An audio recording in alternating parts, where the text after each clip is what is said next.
Today on Monkey Life, Allison's at Dublin Zoo to collect baby orangutan Sibu Jr, whose mum failed to take care of him.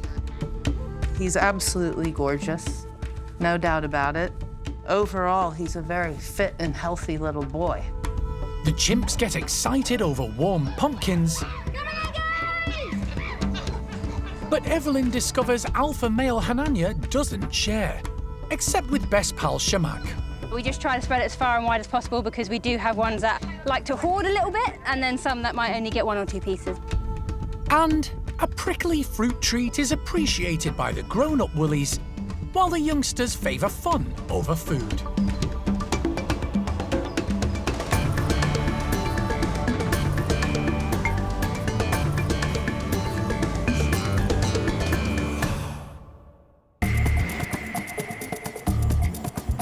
Monkey World in Dorset, buried deep in the English countryside, is the largest sanctuary of its kind on the planet. Hi, I'm Allison. The team, led by Dr. Alison Cronin, rescue and rehabilitate abused and unwanted primates from all over the world. You coming up? Good girl. The park provides a home for more than 250 primates from 24 different species.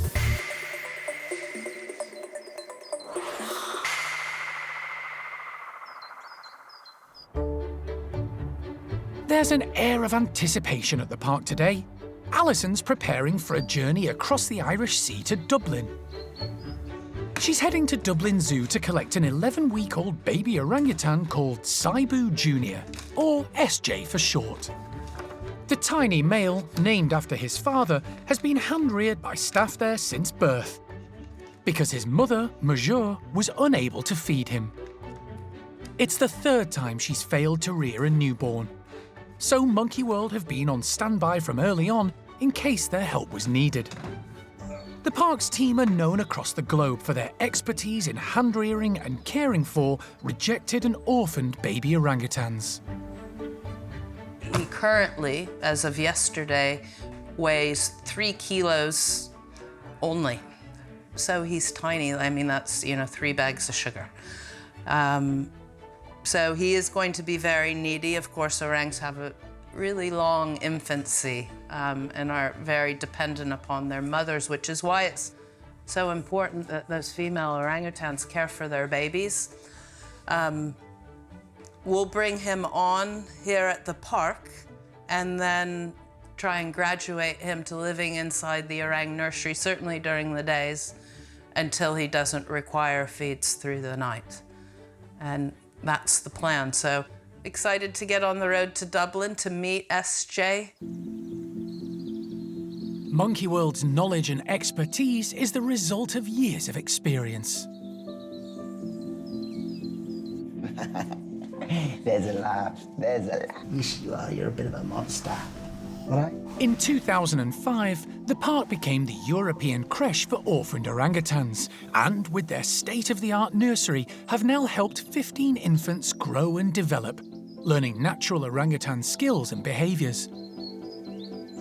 Many have graduated from the nursery to other zoos and wildlife parks across Europe to successfully start families of their own.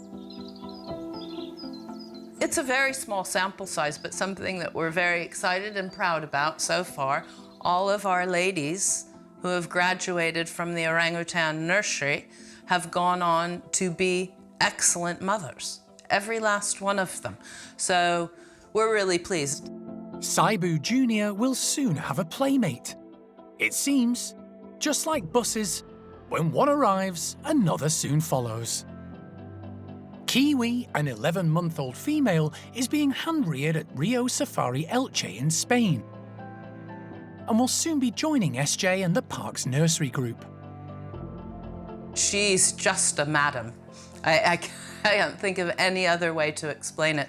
And Kiwi will come in the next couple of weeks to join sort of SJ. I think Kiwi might be ready to sort of head virtually straight into the orang nursery, even if she requires a feed later on in the evening. But it'll just be quite an amazing place for those 2 youngsters to grow up with Cayenne, Jan, Oshin, everybody in there sort of looking after them and making sure that they grow up as orangutans and understand orangutan behavior. It's clearly very critical for how they develop and what their personalities and abilities are like as adult orangutans. But first, Alison must make the journey to Dublin Zoo to meet Sibu Jr and his carers. Then, it'll be back to Monkey World, where the hard work will begin. The primate care staff are always keen to keep the primates at the park busy and interested, providing as much variety as possible in the way of activities and food.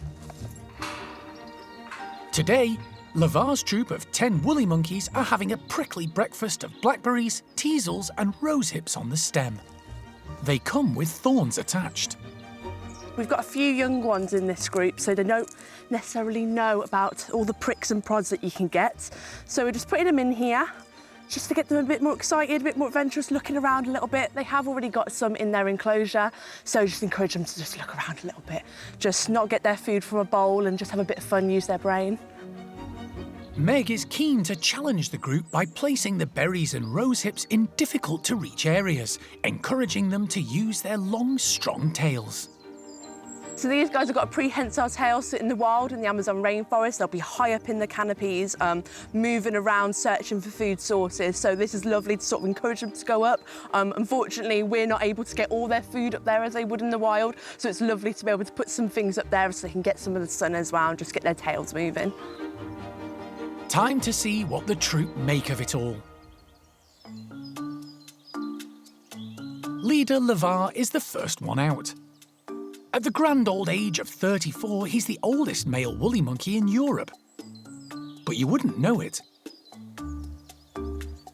He's still amazingly fit and agile, and after a quick check around his enclosure to make sure all is safe for his family, he starts to tuck into the juicy breakfast.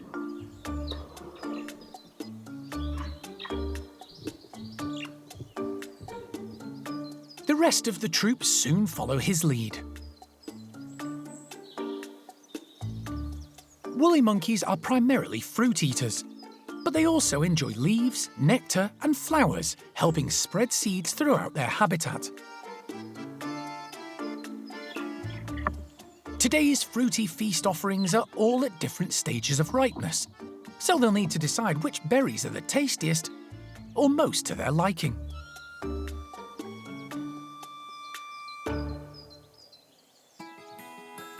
This group are content and settled, with a good mix of experienced individuals able to pass on their knowledge to the youngsters. Alongside Lavar are adult females Pichua, who's now 15 years old, and supermum Zingu, who, at 19 years of age, has now successfully reared 6 offspring, the latest being 7-month-old Lloyd. He's definitely a bit of a character. He's wandering around a lot of the time. He's off mom, sort of exploring with his brothers and his cousin. So he's having a lot of fun. He's putting a lot of stuff in his mouth at the moment, a lot of the leaves and stuff like that. So this will be a bit fun for him to see which ones are sweet, which ones are sour, and he can sort of have a look and be a bit more curious and a bit more adventurous with himself. Woolly monkeys have fleshy, padded palms that help protect them from most of the prickles. Lloyd is certainly getting stuck in, watching and learning from Mum, and then tackling the fruit himself. All the primate enclosures at the park are kept as wild as possible and have plenty of climbing apparatus and lots of foraging opportunities. Olivia is taking advantage of this by picking blackberries from one of the brambles growing naturally in the enclosure. There's plenty to keep the group occupied for the rest of the day. But for the youngsters, life isn't all about food. Having fun is just as important.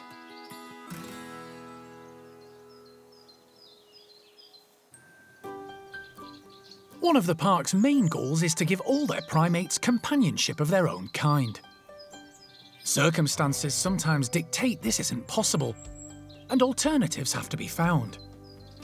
A successful example are tamarins Mo and Red.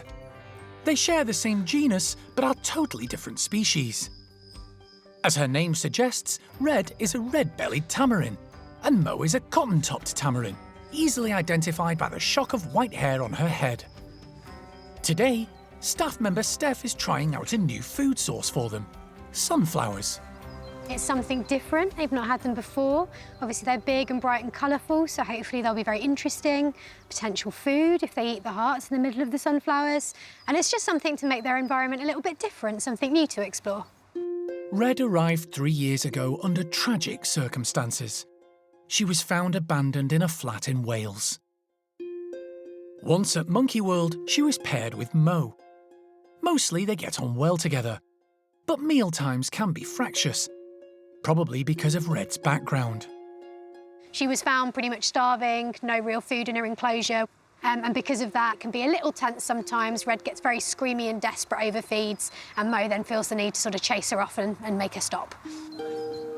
Steph distributes the large bright flowers around their enclosure, but she's not sure how they'll react.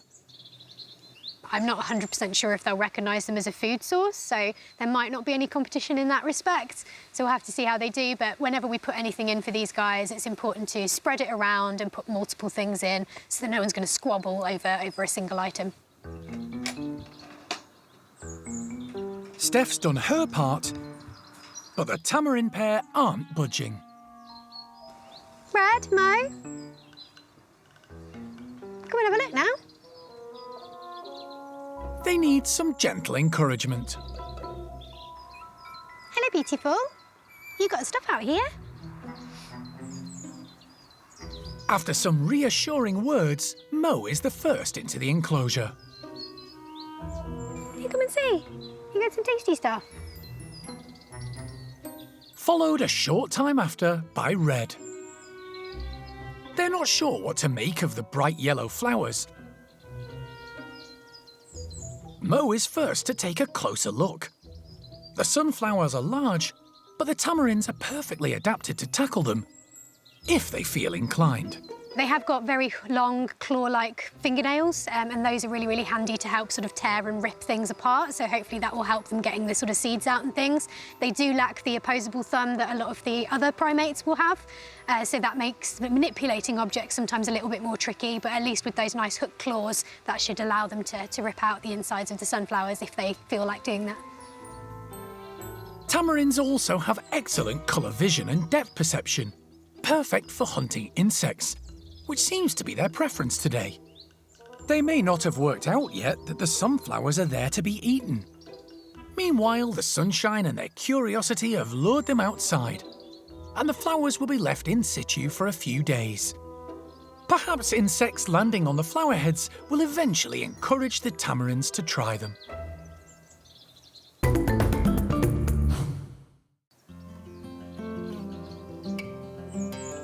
It's a cold and frosty morning, but the sun is shining, and at Hananya's chimp enclosure, the group of 18 are outside making the most of it.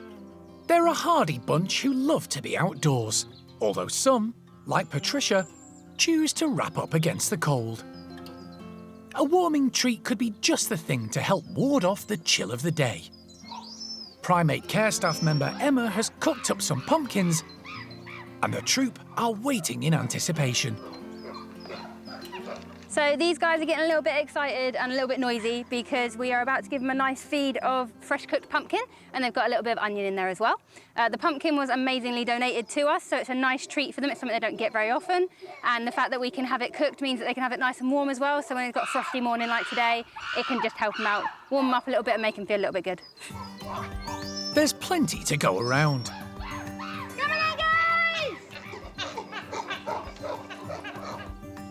The food is distributed from 2 towers to make sure everyone gets some, including the low rankers. Good girl. Zainab! Oh, try again. However, when Hananya is around, it's not always easy to grab a share. These guys are quite good at knowing their names, so sometimes you can shout out and they'll understand that you're throwing it towards them. But yeah, we just try to spread it as far and wide as possible because we do have ones that, as you'll see, like to hoard a little bit, and then some that might only get 1 or 2 pieces. Throwing out high-value food items at mealtimes is helpful at monitoring how the group are doing. Good girl, Cherry. There are 18 members of the troupe, all with different personalities, and each with their own position in the hierarchy. It's led by Hananya, the dominant male, who's grown into his role over the years. He's ably backed up by other males like Simon. The dominant female is Johnny, a big, strong individual who's not afraid to throw her weight around to get what she wants, especially at mealtimes. Some of the lower rankers must wait their turn when it comes to food. Today, Zeynep has missed out on the pumpkin, but she's gathered plenty of raw onion instead. Canny Patricia sits somewhere in the middle of the hierarchy, and yet still manages to grab whatever food she wants. She's a savvy chimp who always has a plan at mealtimes. Evelyn approaches Hananya in the hope he'll give up a little piece of pumpkin.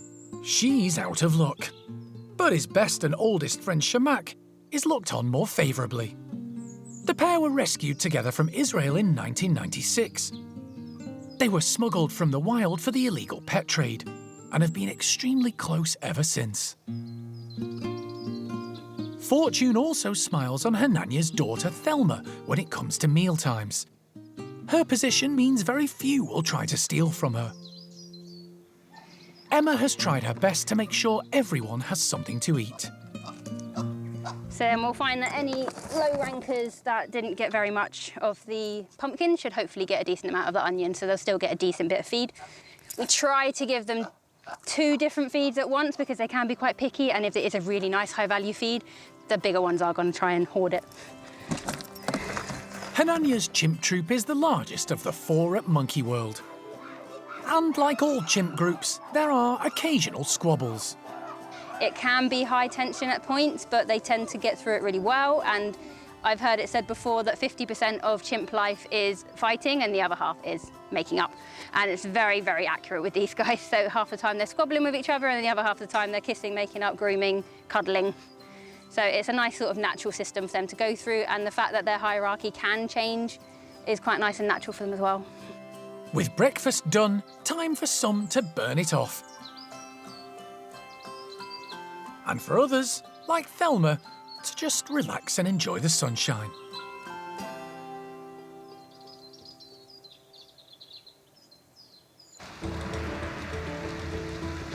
After a trip across the Irish Sea, Alison has finally arrived at her destination, Dublin Zoo. The journey involved a lengthy drive from Dorset to Holyhead, followed by a 5-hour ferry journey. But there's no time to rest. She's come to collect 2-month-old Sibu Jr, an infant male orangutan rejected by his mother and subsequently hand-reared by the staff at the zoo. Dublin Zoo director Christoph Schweitzer is on hand to welcome Alison. Oh, Christoph. Hi, Alison. Really good to see you again. Very nice to see you it's again, been too Alison. long. Welcome to Dublin Zoo. It's been a while, hasn't Yeah. it? Dublin Zoo is one of the oldest in Europe, first opening its doors to the public in 1840. Today, it's utterly transformed, spanning 28 hectares and attracting more than 1 million visitors a year. There's a diverse range of animals, but Alison's interest is the zoo's group of orangutans. So is this the orang? Yeah, that's the orangutan island over there with the artificial trees. And one particular individual. And the baby? Where is he living? He is actually living in our guest apartment, believe it or not. So the team is looking after him well day and night, and because we thought, right, you know, rather than taking him off-site at night, let's keep him here and bring the team in, which works a lot better. And he is, I can report, he is healthy. He is Nice one. very well. He does what a little orangutan needs to do at that age. We've assessed him with our vets, and we have a very nice little animal to Drink, give over to you. poop, and sleep. Yeah, exactly. Pretty Yeah, much, nappy changing, feeding. He's actually good. You know, he sleeps through quite a few hours now at night. Not every night, but many nights. So really not too bad. And we love him, of course. When Monsieur, Sibu's mum, gave birth, she held the infant, but never close enough to her breast for him to suckle. It left the team at Dublin Zoo with no choice. When she then started putting the little one up on her head, you know, still holding him too high, we said, really sorry, but we had to take him away. Yeah. We've reared him so far, but actually we know he's going to where he needs to be.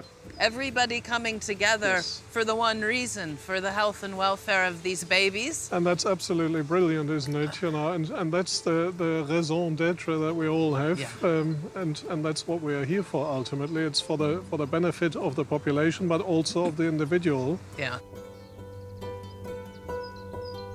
Alison is keen to have her first look at the infant, and straight away she's hands-on. He's absolutely gorgeous, no doubt about it. He's now at 2 months old, teething. So we've got, I know, we're talking about you. We've got his lower canine teeth, it feels like to me when he chews on my fingers, starting to push through the gums. He's biting down quite hard. And just like human babies, that makes him a little bit fidgety, grizzly, unhappy. Also can make their nappies really sort of loose and nasty as well. But overall, yeah, you can see he's just chewing on everything right now. Overall, he's a very fit and healthy little boy. So they've done a nice job. Sibu will need 24/7 care and attention from the primate care staff at Monkey World for the next few months. The one thing that's unique in the limited time that I've gotten to know SJ, he's a very noisy eater. Such a good boy. You just guzzle that down. Good boy. Alison is going to spend the next 2 days learning all she can from the staff at Dublin Zoo about Sibu's habits and character, and gathering information about his family background. Nobody likes the cat. I know. Then, the tiny infant can begin his journey across the sea to a new life with youngsters of his own kind in Dorset.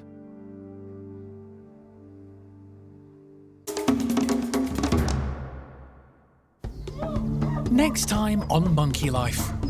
Emotional goodbyes at Dublin Zoo as baby orangutan Sibu Jr. sets off with Alison for a new home at Monkey World. One last stop, Dublin Ferry Terminal. And with breakfast all boxed up, the Gwenon family get busy.